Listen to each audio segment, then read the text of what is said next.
All right. Hello, everyone. My name is Deontay Caesar. I am the founder and CEO of Tech Labs. And just to give you some information about who we are at Tech Labs, we are a 14-week cybersecurity cohort program. And what we do is we get people into tech by way of certifications such as the Security Plus exam, Amazon AWS certifications, and Microsoft Azure AI. We also do labs. We work on different software such as Sentinel-1, Rapid7, AWS, and more. And the best part of the program is the professional development piece, right? We help you get those hard skills to manage your career in cybersecurity and AI. So today, what we're doing is our Tech Hub, Tech Real Talk seminars, okay? So today we have a special guest, uh, a very, very highly regarded mentor of mine and a mentor of many, Mr. Ed Melton. And I will do his introduction and then we can go right into questions. All right. So, Edgar Melton. So, it is with my great honor to introduce our distinguished guest for today's Tech Talk webinar. Edgar Melton is a seasoned business owner and cybersecurity expert with an impressive 25 years of experience. Throughout his career in business, and his business is the seventh echelon, he has spearheaded strategic initiatives across a range of sectors, including project management, IT security, enterprise risk management, and operations, all while significantly enhancing delivery speed and organizational efficiency. Ed is deeply rooted in the Houston, Texas community, where he serves on the advisory board for the city's Office of Business Opportunity. His dedication to developing local business ecosystems is matched by his commitment to education, having served as an adjunct professor at Auburn University.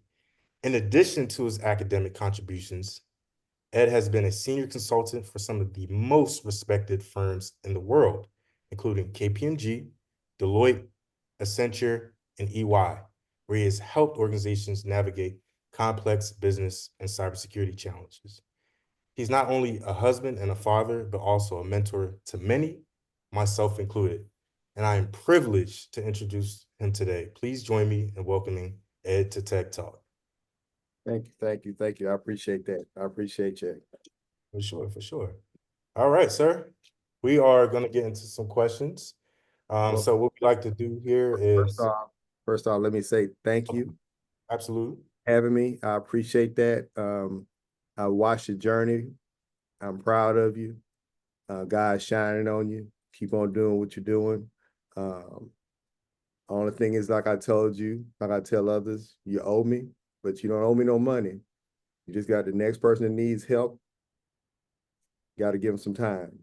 There's time in your inventory, and that's the best thing you can give anybody. So keep on doing what you're doing. I'm proud of you. Keep achieving. Although you're alpha, I'll give you that. uh, Thank you, thank you. I really appreciate that. That means a lot to me. And seeing your journey, seeing how you've navigated your career into entrepreneurship, truly inspires me. It inspires a lot of people on this call. So, that's why we have you here today, and we are going to get into the questions. All right. Thank you, All good right, son. let's do it. All right, great. Okay, so we're going to get into some questions. I have a list of questions here. I also have my cybersecurity cohort here. We have some people in the classroom. Um, I have people from many different cities. We have Atlanta, Houston, New York, etc. Right? They came here to understand what it takes to become competent and successful in cybersecurity. Okay, so we're going to start off with this first question. I like to ask everyone this question because it is something that applies to everyone who wants to get into tech or cybersecurity. But if someone wants to get into tech, cybersecurity, AI, right, and they don't know anything about it, right? They don't know, what a server is or what a WAF is or risk management, GDPR. What would you say is the first thing they should do before even getting a certification? So The first thing is you want to absorb as much information as you can. Realizing now, I didn't come from the information age like you all. Mm, I had to actually read books. The internet came when I was in college, and learned how to use that on a 14.4 modem. So it was easier to get a paper book and read it than to try and download something, just to put it in perspective. So read a lot, take risks. Don't worry about the money because you're going to compete against people that did go to school in that particular skill set. Focus on getting the skills, take the job, get in the door, and expand. So my journey through E&Y, for example, I started off as a call center rep and did that job for 3-4 months. But I learned all the accounting processes doing that. I learned the functional side of PeopleSoft 7.4. And because I prepared myself well and I was blessed with that opportunity, Y2K came along to prep for it, and they said, we need people with functional PeopleSoft experience. I just so happen to have it. I also played around with people tools, learned the technical side of that, took a shot at role-based security. Once I started speaking that language, I was in. And then I could command the money after that. So that was the way I took it. A lot of people want to go in at the top level. I would say get in the building, not to quote the man who wrote Black Privilege, but sometimes you just got to get in the building. So that's why I would tell anybody, get in the building. And once you're in the building, you can expand. You on mute. sorry, I'm on mute. Yes, definitely get into the building. Uh, Mm-hmm. make sure you have those connections, and that was a wonderful example of getting into the building. Okay, so if someone started, they have the knowledge, right, and they say, "Hey, I need to get a certification." Okay, what certifications are good for a beginner? So yourself, you have your CISA, your CRIS, your PMP that benefited your career. But what are some entry level certifications someone can get? So always Security Plus is good. Anything around the CompTIA security stack is always helpful. Mm, But the one thing about certifications that people really need to drive into, especially around the CompTIA stack and others, ISACA, ISC2, is it's all frameworks. mm, And once you learn how to do the logical frameworks, things become a lot easier because they're all speaking a different languages, different areas. So, because you're going to have your OSI layers that you need to learn, but don't get intimidated by that because it's different bins of security all the way through that. So, say for instance, the MITRE framework, the attack framework has nothing to do particularly with a particular certification. But once you learn the framework, you can back into that relatively easy. So I would definitely say the stuff that you teach at Tech Hub, other larger certifying organizations, that's the way to go. And unlike others, I did the non-traditional route. I had all the experience, and then I took my certifications.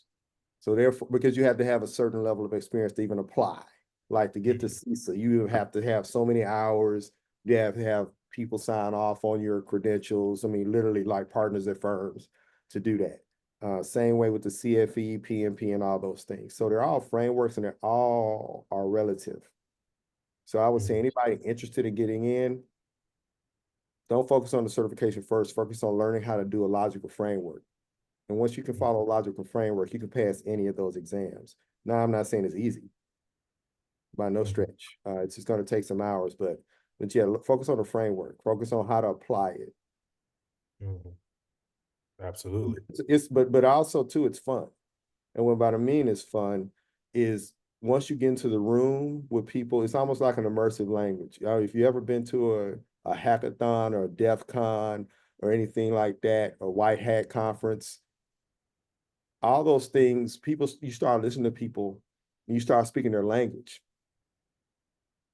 You might not know everything that they're saying, but you're starting to pick up words, you're starting to understand acronyms, you're starting to pick up that language and dialect.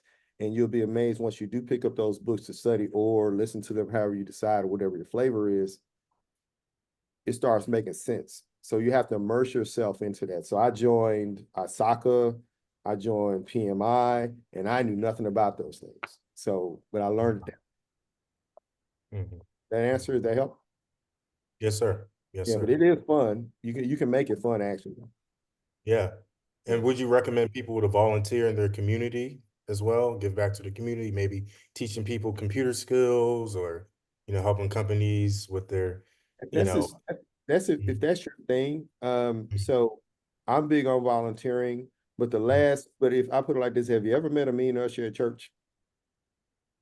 No, no, If volunteering is not your thing, if that's not your yeah, skill set, I wouldn't say. But there's other ways yeah, you can volunteer. Like you create yeah, content, you might be able to do different things. But I would say volunteering is the one thing that you can give of your time. yeah, So if you could go to the urban league and not necessarily your traditional places and teach people about the basics, because that's where you get your hours. And let's talk about hours for just a second. You need to present about 500 to 600 hours before you're confident in any particular topic. And I didn't mhm, do my 500 to 600 hours in front of people like you. I did my 500 to 600 hours volunteering for the Urban League. Other people didn't know anything about security because sooner or later, when I worked at PwC, worked at PricewaterhouseCoopers, I already knew the language. I could speak it at different levels, and I was very comfortable doing with any clients. So mhm, you go somewhere and practice in professional development with a safe group so you can get mhm, comfortable in your skin. Because mhm. being able to talk and move in your own natural flow, not getting nervous. If you've done it enough, you know it. If you don't, if you're ready, you don't have to get ready. And that's from Reginald Francis Lewis. Gotcha, Ready, you don't have to get ready. gotcha. That's a great quote. Great quote. All right, so this is a question that a lot of people have had, right? But we want to know what inspired you to transition from being a cybersecurity professional to an entrepreneur, and what challenges did you face in that journey? All right, cool. So anybody that knows me, I'm a big hip hop fan, right? So baby on the way, mad bills to pay. Mhm, So yeah, so I was after the tariff happened, um when 44 got elected, he put a huge tariff on solar panels. So I was running operations for a solar company, making good money, mhm, and that stopped. So mhm, um, I have people that I'm responsible for. So I'm what you call an accidental entrepreneur. mhm, And but I told my people this the other day. People kept telling me what I was good at. It's not what I thought I was good at. It's not what my mom thought I was good at. It's like people say, hey man, I need you to do this IT security stuff. I need you to do this. And my first job offer was $70,000 after that. And I was like, that's what I was paying staff out of PwC when I was a manager from straight out of college. mhm, So I realized it was some more in play at that. That's what all the certifications I had, by the way. mhm, That was the offer I got. So I say, hey, I can go make $75 an hour on my own because I had the confidence in myself to do so. But I also had the help of a whole lot of people, like the Minority Business Development Association with Mark Craig, Houston Minority Supplier Development Council with Ingrid, Tim Healy over at Procurement Technical Assistance. All these people helped me. Marsha Murray, mhm, Carlicia Wright with Office of Business Opportunity, City of Houston. All these people helped me mhm, understand what that looked like. It's the same formula I tell anybody that's trying to go on those things. There's a lot of free resources. You make Ms. Gay, Spirit Madison at SBA here in Houston help me out a lot. So I say those names for a reason because if you think you're gonna do it by yourself, you won't do it. mhm, mhm. Yeah. So I owe Absolutely. better gratitude to all those people because it wasn't about I knew how to do the stuff, the work, but I didn't know how to run a Mhm, business. mhm, I had no idea how to run a business. I was, accounting, books, all that type of stuff. Now I had to do that. I had to learn it if I was going to be successful. So those are the things I would tell anybody to do so you can mhm. learn how to work on your business rather than in your business, which I have a little bit of luxury of now. I don't necessarily have to work in my business every day. I have a good Right. leadership team where I can focus on building relationships like I'm doing now, giving back, working on RFPs, building, out there in the community, working with people to try to figure out how to solve their problems. Mhm. Yep. Exactly. So, with what would you say are good resources? Hey, someone's new to business, they're fresh, they want to start a business. What is the first order of business? Is it just to jump in, make mistakes, or should they use resources like Score, or should they reach out to their local, urban league community? Uh, Mhm. what is the best thing to do when someone is learning business for the first time? Well, depending on what fork in the road. So if you have a plan already, like I Mm-hmm. think about 70 to 80% of people do, Mm-hmm. keep your day job, you build all your infrastructure out, you get your LLC, get all the legals in place, and then you start doing work on the side. Mm-hmm. You have your 1099, you do work that doesn't impact your main job, and understand that you're gonna have to sacrifice some of that. Mm-hmm. Then there's situations like me, you know, things happen. I had a little cushion in the bank, and I was able to make some Mm-hmm. investments. My first year was a negative 12,000. Mm-hmm. Negative 14,000. Next year was I think 78, and then the year after that was 400, and so on and so forth. So, Mm-hmm. um, so those are the things you had to be ready for. So if there's a book out there I recommend for anybody to listen to, I wish I had known about, it's called Outwitting the Devil. Because if you do not set aside certain things, Mm-hmm. um, because then, by the way, that negative $14,000 tax return in revenue, I still had house notes. I still Yeah. had, people depending on me. So Yeah. it's not for the faint of heart. I could have easily when I got a job, but because of my faith, and Seventh Echelon is a faith-based company, by the way. I tell Mm-hmm. people that all the time. The logo and everything else shows that. Mm-hmm. But that's what I'll tell you. It's a fork in the road, depending on where you're at. There are all the free resources in the world to get, but you really need to focus on what you want to do. And Absolutely. also, too, don't be constrained to, I want this type of opportunity. Mm. Gotcha. Once you learn the frameworks of these certifications, these frameworks you can use to apply to just about any facet of business. If you're a good information security professional and you can audit the system, don't look at the system thinking about the business process you're auditing. Think about the cycle you're auditing. Are you auditing order to cash? What is order to cash? Well, that's when somebody makes an order and you get the cash. Well, are you working the procurement to pay cycle? What does that mean? So I buy something to make a raw material, I generate revenue, and I have to pay the person I bought the raw materials from.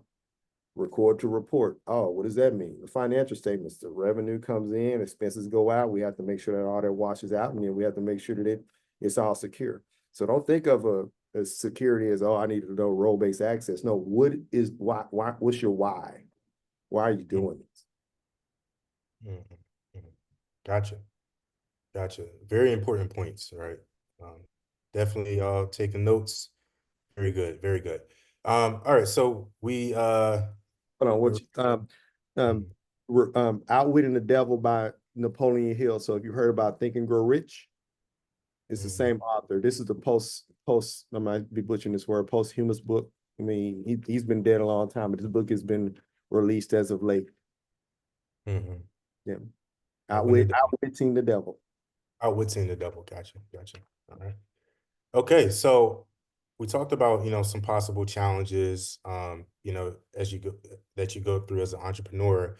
Could you give us some examples of any challenges that you've gone through, either as an employee or a business owner? And what are some of the, strategies you use to overcome those? Um, so for all the people working in the company right now, Mhm. like that's you're gonna have your own challenges because you're gonna run against different people, different personality types. I kind of grew up in the consulting firms, so our feedback, and people laugh at this, my feedback was given to me every 80 billable hours, if not every 160. Every month you got up in your face feedback, get it right or don't. And one of the Mm, things people don't realize working at the firms, people say, man, you intense. I said, well, you're pretty intense if people tell you is you either rank one, two, three, better get better at three, and four, you're out the door, and it's a force rank system.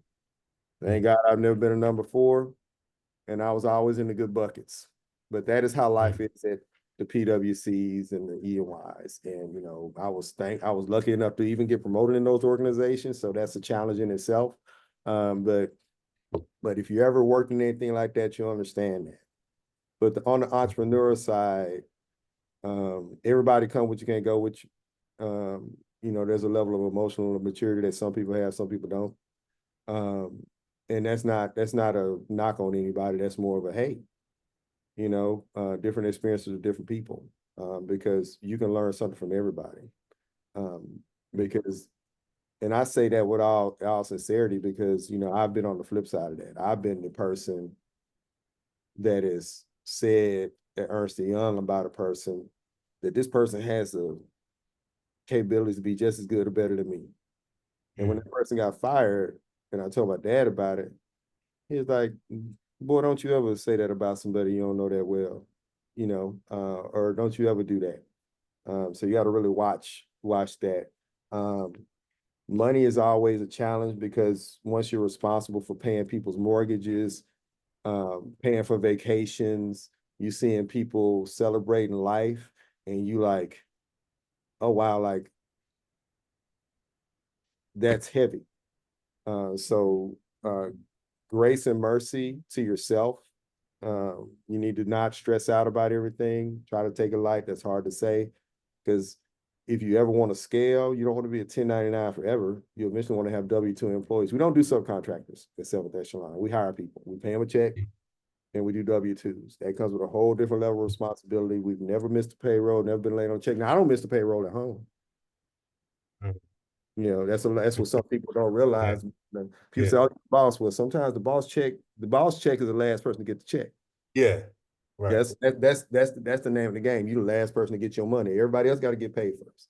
Mm, And so I think it's who's it Beyonce or Jay said everybody want to be a boss and invoice shows up, and that's mm, right. So when you run mm, in a 120, $150,000 payroll, that can be stressful. So get a lot of good coaches, a lot of good mentors, and people that have done it. yeah. You typically need to be dealing with people that's 5 to 6 years ahead of you. I got that word from a lady who's an author on what to do to what I'll give you the information in a second. But I was on the phone with her the other day and she said, you want to be as an entrepreneur, because now she just does what you all want to do. This is Nirvana. She sits on boards of directors as a qualified cybersecurity expert on publicly Mhm, traded companies. That's all she does. mhm, Makes a few $100,000 a year by sitting on 4 or 5 publicly traded boards at mhm, 60. That's what you do. Sitting mhm, back, a few millions a year. That's the life. But she's gave me some good advice. She's like, look at the iceberg. You need to be dealing with people 5 to 6 years ahead of you, a couple of people that might be 10 years ahead of you. And people that are at the waterline, if they're keeping up with you, you got to keep a couple of those. But if they're below the waterline, you just gotta do what you can. Um, but she's like, that's the only way you'll make it. Because she was very blunt. She's a black woman. She's mhm, extremely direct, extremely blunt. She pulled no punches, but she had the skins on the wall to prove it. She had the bona mhm, fides. She's like, I'm in my house in Florida. We going to Spain, and then I got to go take the kids to New York type of deal. So that's her life. mhm, And money isn't everything, but but um, but your passion needs to be the thing that drives toward that. If you drive towards your passion, if you like what you do, because I like serving people. mhm. Gotcha. Cybersecurity ain't my passion. I like it, Yeah, pays the bill, yeah. but I actually Pays like the mentoring and helping people more than that. Gotcha. Gotcha. Now, I do have a question about, hey, you have to deal with people who may be 5 or 10 years ahead. Someone who is, started their business, maybe they're 2 to 3 years in. When is it, uh, is there a certain time or I guess a certain position they need to be in to talk to people who are, light years ahead of them, like maybe 10 years out, 15 years out?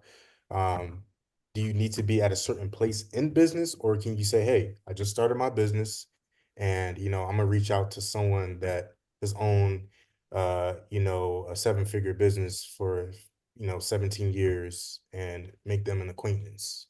Is there a good time?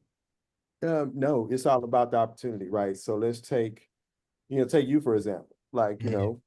you're very enterprising and you said, hey, I like to, sit down and talk with you. Same way I broke down Roe. We just so happened to be at the same place at the same time. Hmm. And hey man, I want to catch up with you. So Hmm. you want to find that person that gives off the energy that you can approach. Hmm. And that's the person you want to find to help you with certain things. But I can't. That ain't the person that's gonna help you with everything because somebody like you might not get. You might get that energy from me, but somebody else might not. They might get, oh, this guy's a prick energy. Hmm. But you need the pricks. Right. You just got to figure out a way to deal with it, right? You got to figure out like there's an objective there. So you have to appeal to those type of people's self-interest. What you can do for them, how you can make their lives easier. Because everybody is helpful, everybody just not helpful in the same way. Hmm. Hmm. So you're gonna run across those people that don't want to deal with you, but maybe you find an analog or find a way. But there is a way to find mentors. I mean, it's it's um it's no time.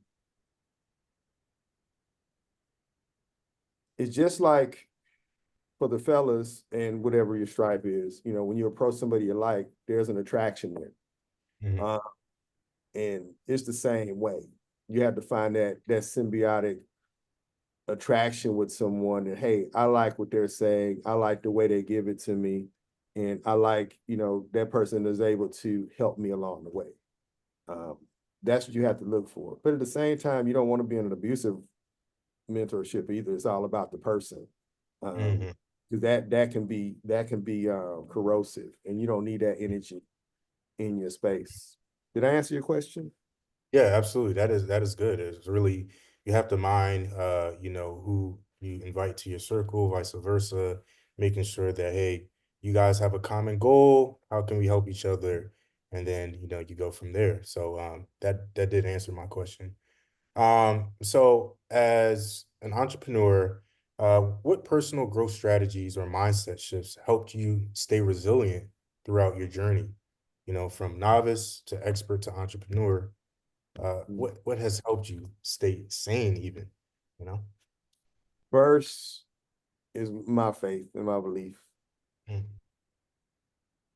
Second are my parents for two reasons. My parents were wise enough to start sending me to counseling when I was a small child in fourth grade. Mm. So my parents didn't just pray about it, right?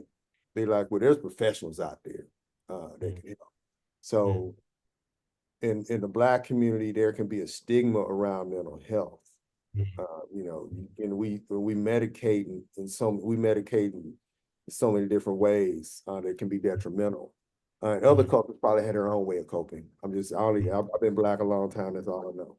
So, um, but so being cognizant of your mental state is always important. I can always feel when I'm not doing well, I've lacked in that area. I haven't talked to my counselor. I haven't went and talked to the person I normally talk to. That's when I start feeling like, okay, things are off kilter, for lack of a better Mm. term. So mental health is everything because then after that is what you feed yourself. Mm.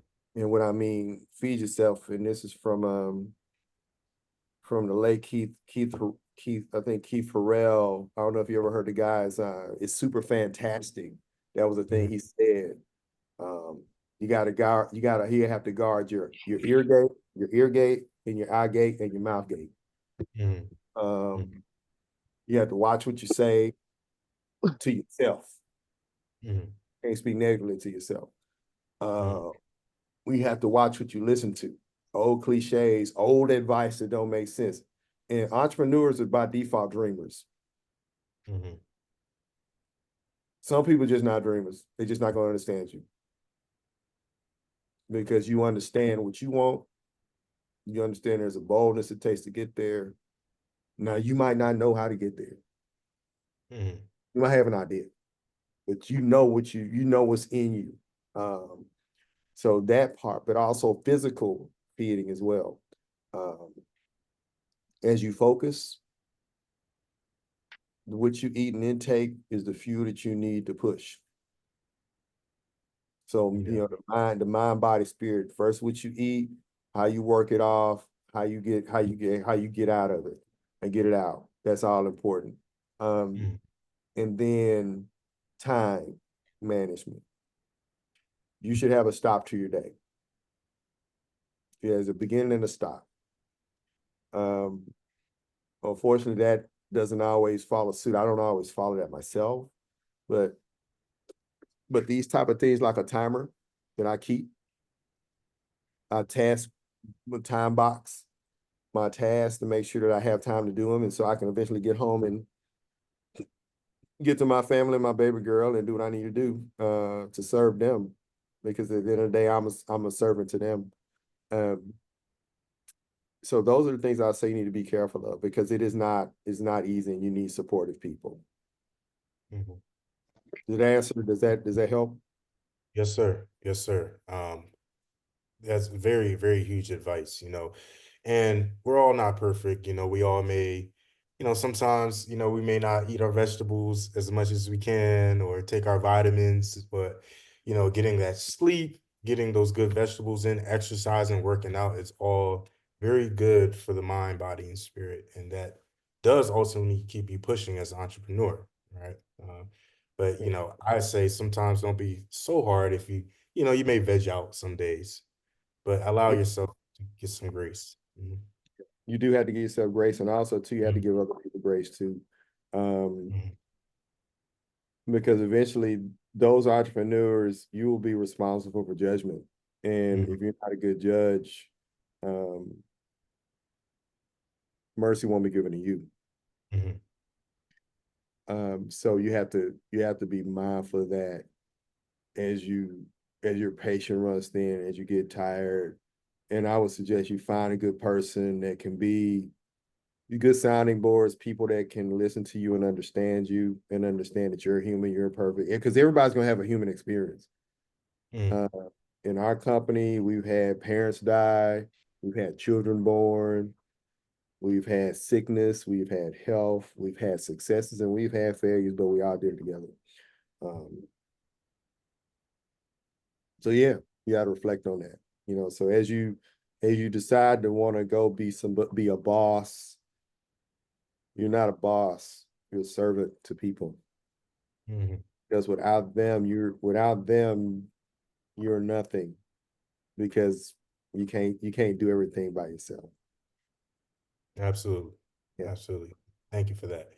So we got a couple more questions to go, and then we'll get into um, the audience to ask some questions. But this question is, what personal growth strategies or mindset shifts helped you stay?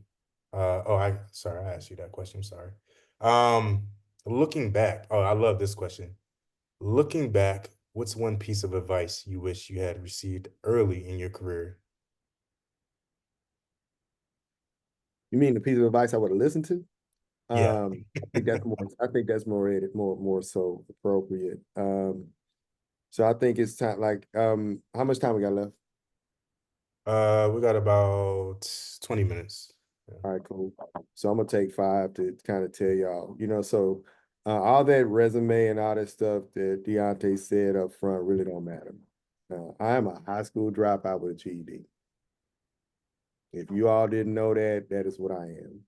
So I am a person that is here by grace and successful because my purpose is his purpose. So when I tell you anybody can do it, if you're on this phone, if you're taking any of Deontay's classes and you're ambitious, you are light years ahead of where I was. Because that's not how it all works. And I think a lot of entrepreneurs need to talk a little bit more about their entire story versus the end product, because it's not always easy. Um, you're going to be given chances, second chances, and the like. And so that journey is one I wish I would listen a lot more to my dad, who I miss dearly.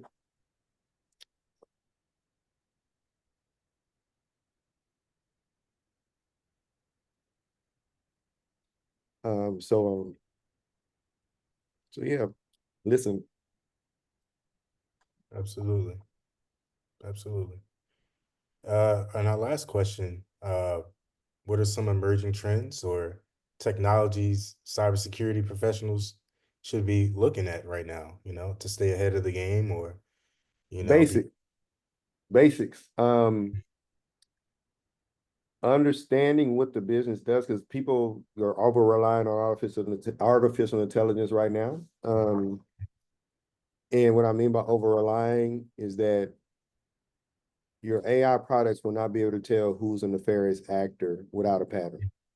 Mhm, Patterns can be recognized better by humans, by sight, and by behaviors. Um, so don't over learn AI, do it, learn it, have a grasp of it, but your general security and controls and frameworks and everything else with the risk management framework and all that stuff's not going anywhere. You have to be cognizant of that. You have to be mindful of that. And because those frameworks still have to be in place to work. mhm, Artificial intelligence, no time soon, is going to be able to write a STIG. It's not going to be able to write an authorization and assessment. It's not going to do an authority to operate. That's still going to be human advice with AI guided advice. So the basics and what is, believe it or not, and I want to put a plug out there now, we're hiring for an ISSO. That's information security system off information system security officer. We're hiring for that role. That's not very technical, but that mhm, person needs to have a firm grasp of security controls, architecture, and all that. mhm, They need to know it. So we are looking for that role. So if anybody here knows the RMF, NIST RMF framework and other things and have graduated with their Security Plus, right? And other things, talk to us. We're actually hiring for that. We're looking for that now. So the basics are what people don't have. And mhm, because we can't find good ones. mhm, We can't find good ones. So those are the things I would say. Focus on the basics, know the risk frame, know the RMF. I can't say this enough. The MITRE attack framework, if you are not on the MITRE attack framework Slack instance, you're missing out. You're mhm, missing out. The MITRE attack Slack instance has a plethora of information, all different types of people looking at security from a different way from around the world. If you're not mhm, CF, Security Control Framework, uh, mhm, Slack instance, you're missing out. If you're not in the Responsible AI Institute Slack instance, you're missing out. Because the convergence of all those things, and you couple that with other countries' frameworks, like when you said GDPR earlier, yeah. the EU already did their EU Act. Anybody, if you're looking for other certifications too, the security certification from the IAPP, that's the International Association of Privacy Professionals. They Mhm, have, I think, the first AI governance certification out there. mhm, Um, yeah. and so those are things to pay attention to. I took it and I thought I knew it pretty well, and I did not. That's the first certification exam I've ever failed.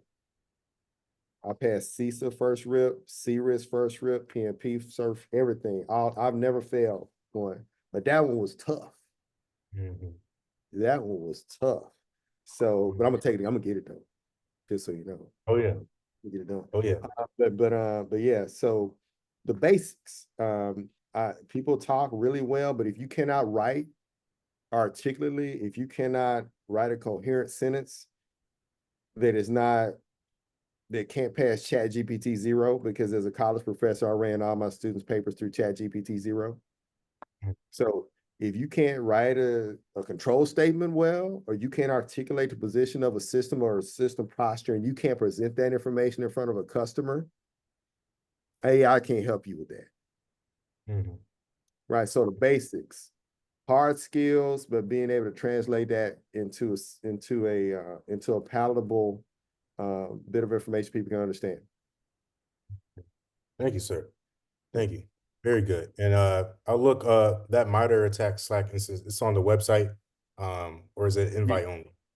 Oh. Um, your background, you can get in. They probably try to recruit you to be a trainer. Uh, now that I think about it. Yeah, Yeah. you should get in, but you should have um a strong command of security. You got to have some type of bona fides. I got in because I'm a CISA for sure. Yeah. Uh, all that stuff. So that's something. Any those type of organizations are important. Okay. And just a hint to my cohort students, we are in the process of developing the ISSO cohort program. So Yep. stay tuned. But yes, as far as your hiring positions or your LinkedIn, Ed, where can people find you? LinkedIn. Mhm, They can come to you, however it works. But yeah, we have a job. I think we have a job. We do have a job description. mhm, We want to put that out there. We'll get that out there soon. But yeah, we're looking for people. We found a couple of good ones, but there's plenty of mhm, room for more. So if you have a passion for detail, if you have a passion for understanding good customer service, and if you live by the good principle. mhm, So what's the good principle? I'll tell you. So if you ever read or ever, so I went to Muster, who was the guys who Jocko Willink and Leif Babin. They have a couple of books out there, and they're former Navy SEALs. The good principle is do the next person's job, but mhm, don't look for praise. Because when the mhm, next person looks down at you and say good, that means they can do the next person's job. mhm, mhm, Good. Don't look for a bunch of praise because you helped your boss out. Because your boss need to help his boss out. mhm, Because this boss gonna tell him good, so I can move and do the next thing. So you gotta live by the good principle, not by the accolade, attaboy, great job, participation trophy mentality. mhm, You are not doing the next person's job. You are not doing a good job. mhm. Because the person below you, if they're doing your job and you're not doing the next person's job, what are you doing? Gotcha. So live by the good principle. Because if you do help somebody out and they say thank you, but they also say good, that means you freed their time up. Mhm. Absolutely.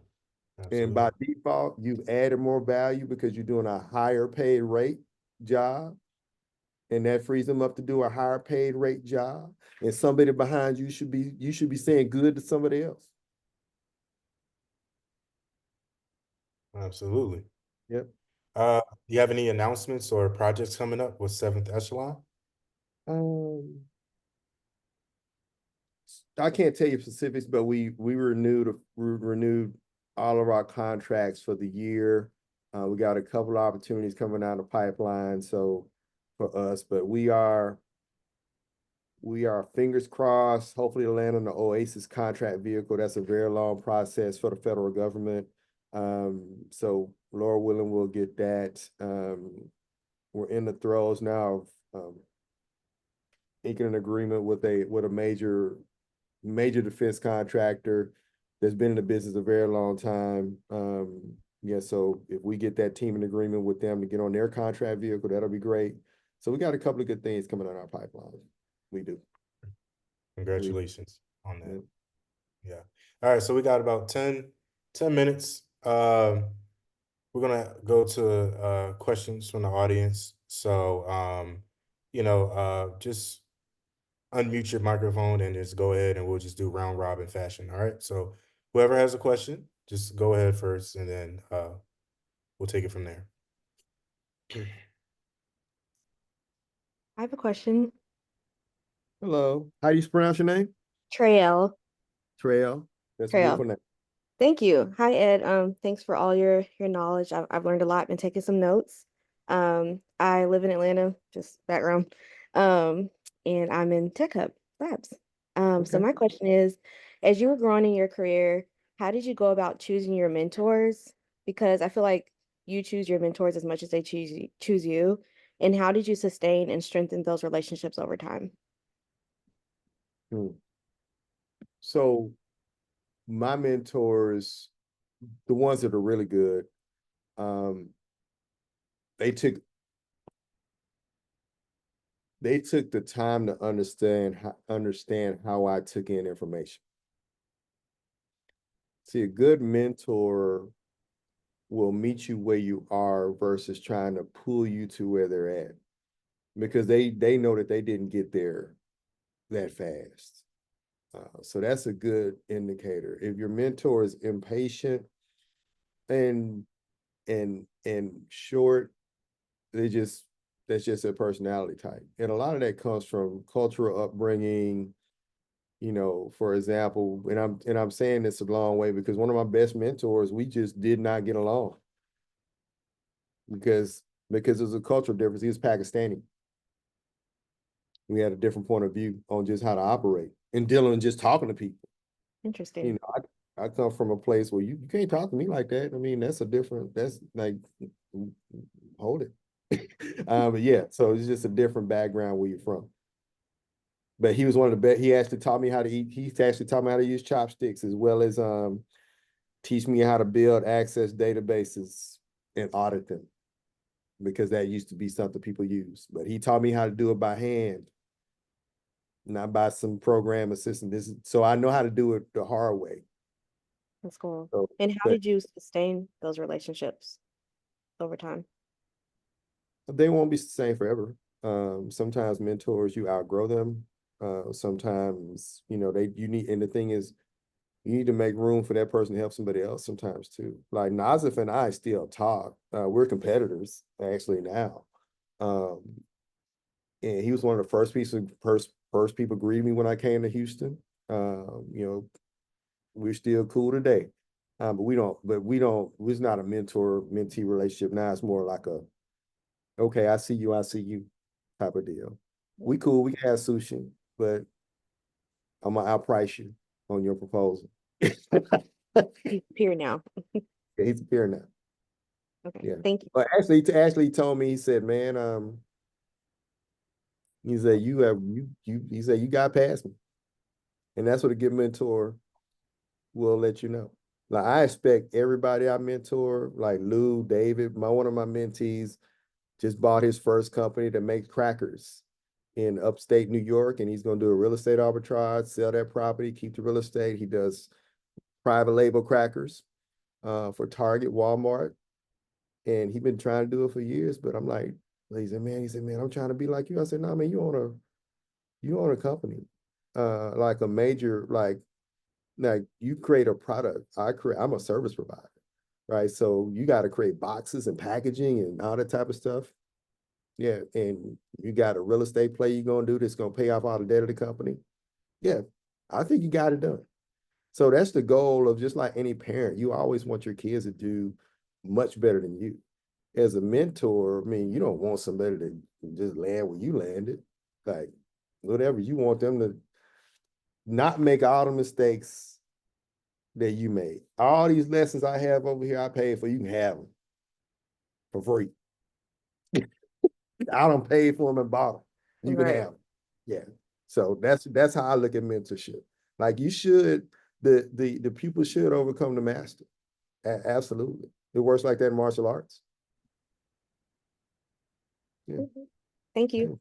absolutely. All right, who's next? I have a question for you. How Who's you doing, that? Mr. Middleton? I'm Joshua, one of Deontay's students as well in the cohort. What's up, Joshua? So, thank you. I wanted to ask, once you initiated your company, Seventh Echelon, Mhm. what ways and routes did you take to scale your business to where it is today? And how were you able to partner with these companies as far as NRG, Jacobs, Hyatt, and things of that nature? And once you build these relationships with these businesses, how are you able to keep them thriving? Oh, okay. So those is a great question. So the companies you named off now, we are subcontractors to them on City of Houston contracts. So that is where, once you're an entrepreneur, there's opportunities if you're a minority, woman owned, disadvantaged business. So we're a subcontractor to Jacobs Engineering for cybersecurity for Houston airports. So that said, we did a good job on presenting them, and they picked us up as their minority subcontractor because we have the City of Houston certification. So that helped me scale. Same way with Hyatt. Well, Hyatt wasn't like that, so that's a success story. So we got picked up by JLL, and this wasn't cybersecurity. This was construction management, construction project management. Yes, if you know a framework, not me, but the team, we renovated 1,200 rooms in a hotel. Not by pushing hammers or slinging concrete or anything like that. We literally managed the project. And that was it, because we knew how to do it. Because you want to have smart people to understand frameworks. And we took them through the agile process. They were doing some things that we're like, oh, here's some improvements we think is IT related, but we think it'll work here. So never discount your skill set. But the Hyatt came from, we did a good job with the Hilton. JLL says, well, this is not a public-private partnership. We just want to hire you straight up to do the work. So that's because we did good work with them, and we renovated the Hyatt as well. So that's a sidebar conversation. If you ever want to know how a cybersecurity person was able to manage a hotel renovation, I'll take that over coffee. Nice. I think I may have to take you up on that. Thank you for that. No problem. All right. Anybody else?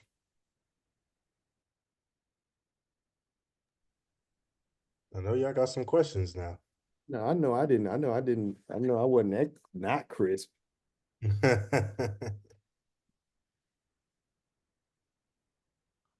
See. I know some people are formulating the questions or what they have. Are you gonna tell CW? You gonna tell them about the ISO cohort stuff you got going? He just asked about the ISSO role. So, Yeah. Okay. So I know I believe you're the one that applied to be an instructor for it. So, let me see something. Let me see the chat. Yes, that's correct. How you doing? Yeah, yes, sir. So currently we're building out that program, right? And that should be done in about 30 days from the date today. So once we get that built out, we can talk over it and look at some improvements that we can add to that program. But we are wanting to teach that most likely late spring. That's what we're looking at as far as a timeline to get the first cohort started. So Cool. yeah. All right. Yeah, that sounds good. I have a pretty extensive background in ISO, NIST RMF, authorization, assessments, and Okay. things of that nature too. Okay. Yeah, I've had a lot of background in the federal government. I passed, I guess, 3 positions with Capitol Police, most recently NIH, and also about 4 or 5 years with the Secret Service. Oh, Everett Turner? I was in the CIO shop. No, he's on ski. No, security detail for the president. On the detail, I think I knew a From Memphis? few. He countries I and knew a does. few because I worked in the CIO shop and also on the TSD side, Technical Services Division. Okay. Yeah, we love to talk Yeah. to you. Can you drop your info in the chat if you don't mind, and we'll pick that up? Yes, sir. And I really appreciate you taking the time. I know a lot of folks at your level, pretty busy to be out here on an evening like this. I think it says a lot about yourself and also for the folks that are trying to learn. Because I think about when I first started doing help desk and trying to figure out what you want to do. And myself, I had a pretty good mentor, one of my best friend's brother. I ended up working with him, and gave me the blueprint. But a lot of times that I tell people now, like, you have to do the work. You can't shortcut it. I'm pretty sure you have had your setbacks as well, but I'm pretty sure you had more victories than losses. But the losses have definitely helped you get to where you are. Absolutely. Yes, Absolutely. sir. Yep. So I'll Absolutely. drop my information on here, and like I said, I appreciate you taking the time out to share your story. I really agree with what you said. We need to see more of us that look like us sharing these examples so that we can know that it's possible. Because trust me, I never thought I would have ever been working in DC, walking into the Secret Service headquarters building, saying I'm gonna do this work. Like you, my dad passed away in 2003. He got me started with computers, and I would have loved to have sat down and had that conversation. Man, I was in the building; they had Obama's picture on the wall, or I worked at this agency and did that. But I know he's with me in spirit. Yep. That's what keeps me going. So again, thank you. Yep. All right. No problem, brother. Hey, reach out, man. I got you for sure. Um, imposter syndrome. You're not. You're not. Like, we're all learning, we're all practicing, and you just have to be comfortable with that. But I will tell you the way I overcame it. Now, I'm not discounting what you're saying, is the practice in safe spaces. Like presenting to the Chicago Urban League young professionals about topics. I mean, yeah, it's a tough room. I mean, because it's all, pretty sharp individuals in there, but everybody there trying to get to the same level. So presenting your skills, asking for feedback, getting everything that you need, that's important. And safe spaces are important. There are other organizations, I would say, work on not-for-profit boards. Not-for-profit boards make life easier for you to do different things. And I say that with all joy of being on a finance committee for a not-for-profit. Because then you learn the value you can bring as a security professional. Because once you know a framework, things just have to make sense to you. And you'll be amazed at learning how to act. Now, this is one thing I would say, learning how to ask powerful questions. Now, that's something I wish I knew how to do. Like nobody told me that's something you need to know how to do. But learning how to ask powerful questions is a skill. And when I tell you that's somebody that can ask really, really good, insightful questions, that person is worth their weight in gold. Powerful, being able to ask powerful questions, that can help with the imposter syndrome too. Because it's not about how much you say, it's the weight of the punch. It's not about it's the weight of what you say. Asking powerful questions.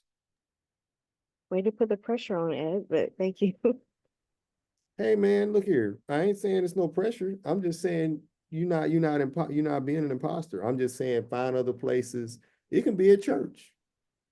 If you want to trust me, there will be no happier people if that's what you're into. I'm not proselytizing, but if I wanted to give a cybersecurity class in my church, it'd probably be 50 people there. Because you're just teaching the basics, phishing, all those different, like, that's what you're talking about. But in that room, you're the expert. Okay. You guys got to get comfortable being the expert. Okay. Because you are the expert for where you're at in your career.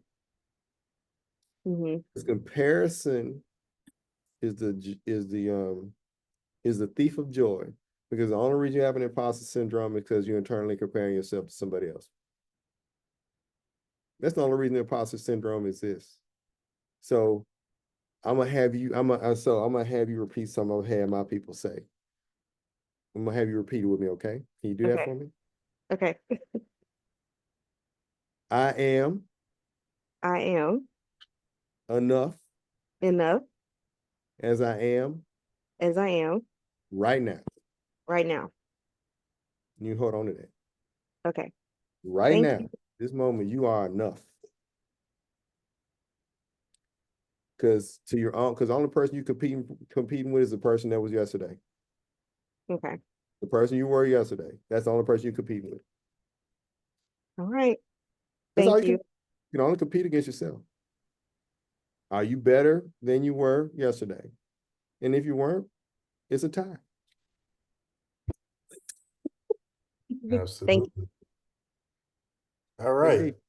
No more questions. I dropped Ed's LinkedIn in the chat, so feel free to connect with him. And yes, Ed, it was a pleasure. It was an honor.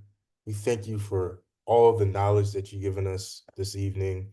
I know my students enjoyed it and everyone else enjoyed it, but we can't wait to talk to you again and see how you're doing in, maybe 6 months or a year. But Ed, I thank you so much. You don't know how much this meant to us. hey man, I got you. Whatever you need. Hey, you and Ro need to connect though. Y'all got that. Y'all got, like I told him earlier today, y'all got the same energy. So y'all got to connect. For sure. Let me yeah, I'm gonna connect with you. All right, All brother? right. All All right. right. Thank Y'all you. All have right, a everyone. evening again. Thank you. I'm proud of you, brother. Keep on achieving. Keep on doing your thing. I can't wait to your global Oh training yeah, for everybody. You got people trying to rack you up. I can't wait to buy your first company, brother, because I think that's how you're going to absolutely. scale yours. All right. Peace. Absolutely. Thank you so I'll be much. blessed. All right. Have a good Bye one, bye. everyone.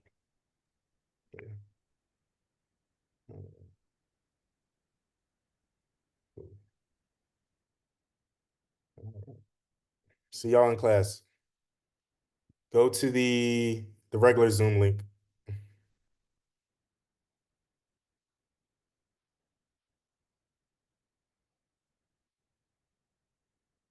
Hey, CW, I'll reach out to you as well, all right?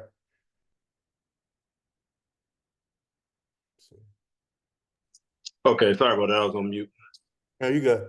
Yeah, and I Yeah. think I'm already connected to Mr. Melton, so I can talk to him as well too. I'm ready to talk to the both of y'all, I'll be honest with you. So when we got the time, definitely looking forward to it. Okay. I'll All talk to right. you. All right, thank you. Have a good one.